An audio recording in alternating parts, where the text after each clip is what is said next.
Most people believe life is a competition against other people, circumstances, money, or luck.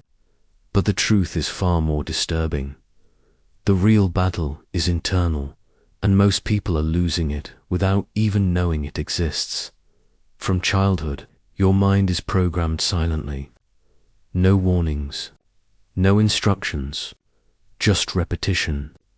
What you hear repeatedly becomes normal. What becomes normal becomes truth, and what becomes truth controls your decisions. This is why two people with the same talent, same resources, and same opportunities end up with completely different lives. One rises, the other stays stuck.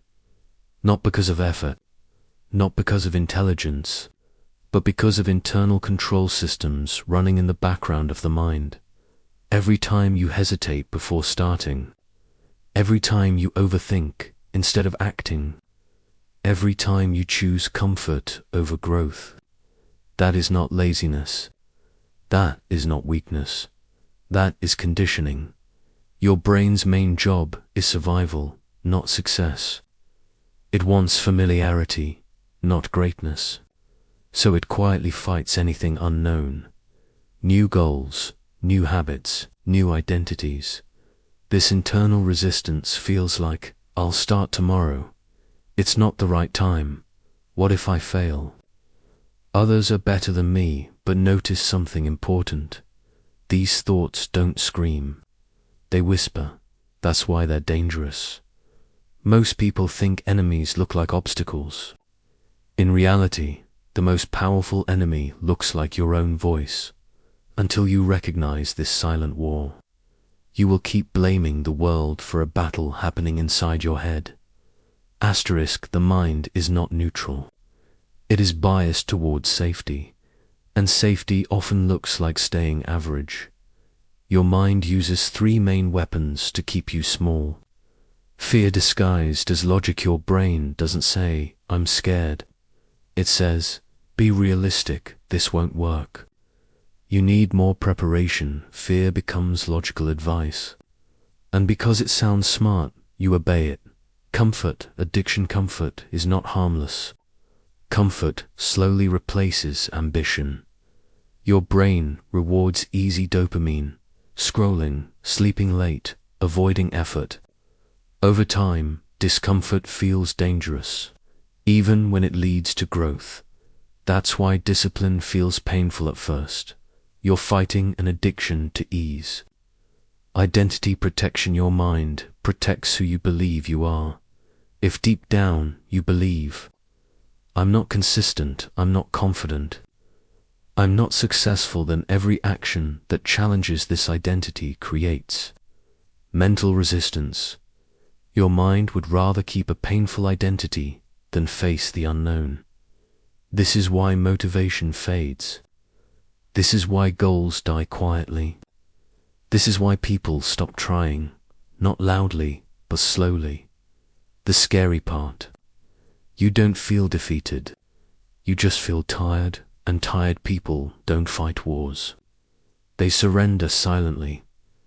Once you realize there is a war inside your mind, one question matters. Who is in control, you or your conditioning? Winning this war does not require aggression. It requires awareness plus authority. Step 1. Separate yourself from your thoughts. Thoughts are not commands. They are suggestions. When a limiting thought appears, don't argue emotionally. Observe it. Awareness weakens control.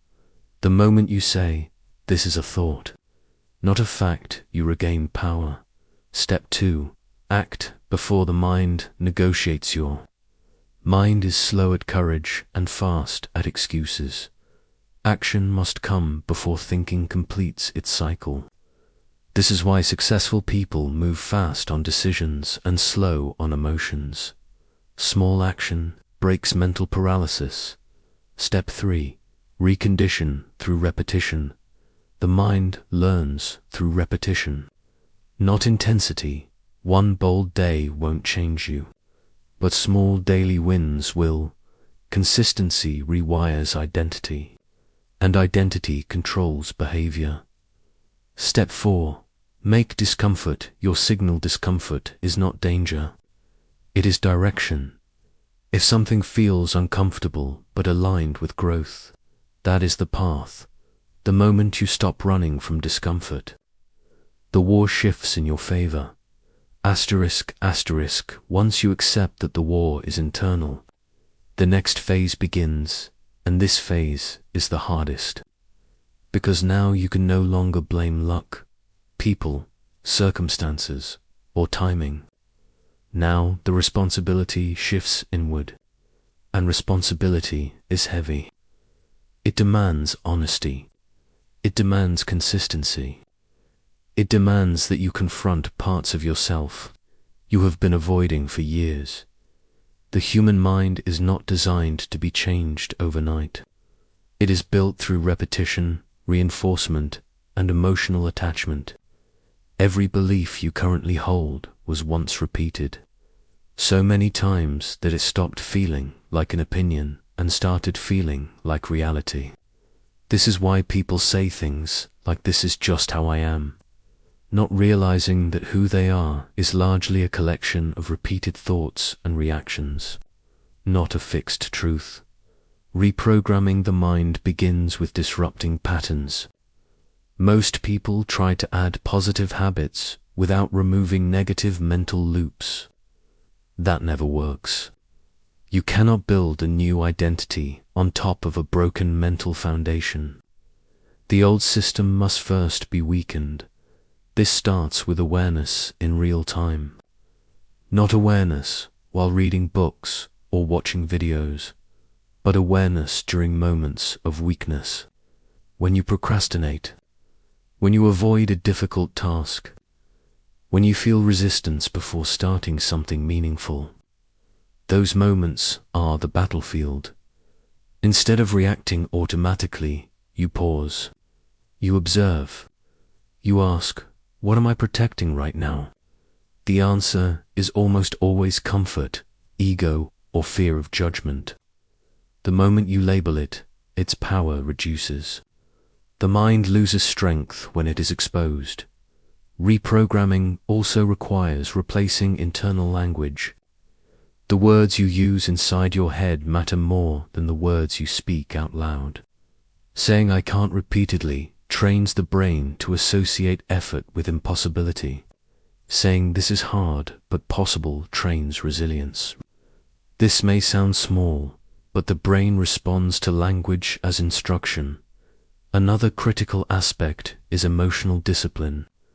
People think discipline is about routines, schedules, and habits. But true discipline starts with emotions. The ability to act even when motivation is absent. The ability to stay calm when progress is slow.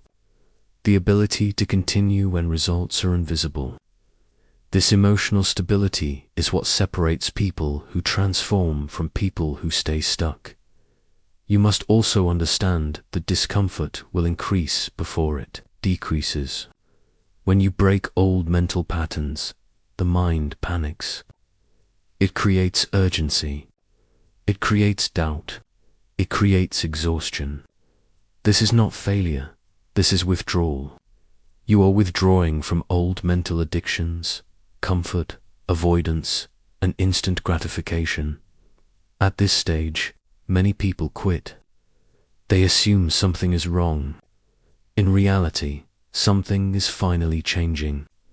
Growth always feels like chaos before it feels like control. The mind eventually adapts. New thoughts feel less forced. New behaviors feel less heavy. Confidence begins to emerge not as loud motivation, but as quiet certainty. You no longer need constant inspiration. You move because movement has become your new normal. This is the moment when discipline becomes identity. Asterisk. Most people live their entire lives in survival mode without realizing it. They wake up reacting. They move through the day responding to pressure, expectations, and problems. They sleep exhausted, not because they worked hard, but because they were mentally defensive all day. Survival thinking drains energy. Dominance thinking multiplies it. Mental dominance does not mean aggression. It does not mean arrogance. It means clarity. It means direction. It means you decide before life forces you to react. The final shift happens when you stop asking, "How do I feel?" and start asking, "What must be done?" Feelings become data, not commands. Emotions become signals, not barriers. This shift alone separates leaders from followers, creators from consumers, builders from dreamers. At this level, the mind stops resisting effort. Pain is no longer interpreted as danger. Failure is no longer interpreted as identity. Criticism no longer feels personal. Silence no longer feels empty.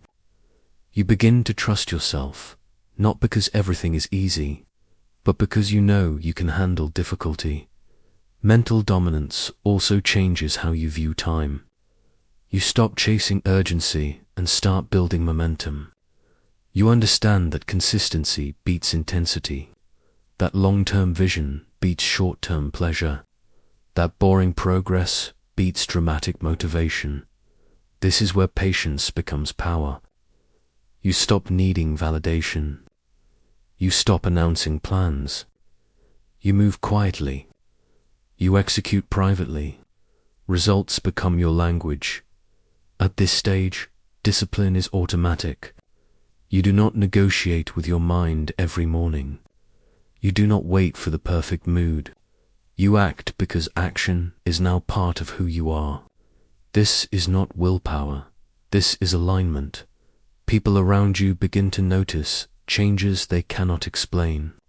You seem calmer, more focused, less reactive. You speak less but mean more. You listen carefully. You choose your battles. You walk away from distractions without guilt. The external world may remain chaotic, but internally you are stable. That stability becomes your advantage. And here is the most important truth. Once you reach this stage, you cannot go back. You have seen how the mind works. You have felt what control feels like. You understand that most limitations are mental agreements, not physical realities. You no longer fear pressure, you use it. You no longer avoid discomfort, you enter it. You no longer wait for confidence, you build it through action. The silent war does not disappear. But now, you are no longer a victim in it. You are the commander. And when the mind is under command, life follows.